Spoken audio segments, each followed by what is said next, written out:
পঞ্চগড়ের আটোয়ারীতে ধর্ষণের পর তরুণীকে হত্যার অভিযোগে একজনকে আটক করেছে পুলিশ। দুপুরে সংবাদ সম্মেলনে এই তথ্য জানান জেলার পুলিশ সুপার মিজানুর রহমান মুন্সি।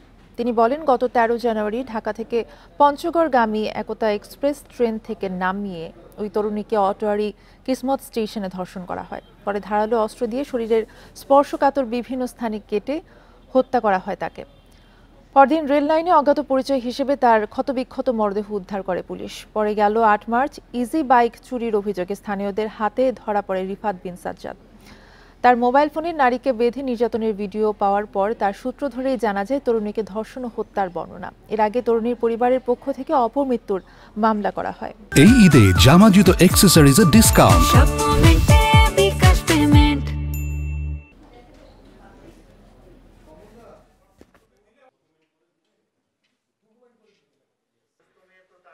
দুই হাত সুপারি গাছের সাথে বেঁধে মেয়েটিকে ইট দ্বারা তার মাথায় আঘাত করে। ইতিমধ্যে তার একটা ভিডিও করেছে ওখানে বাঁধার পরে, সেই ভিডিওটা তার মোবাইলে ছিল।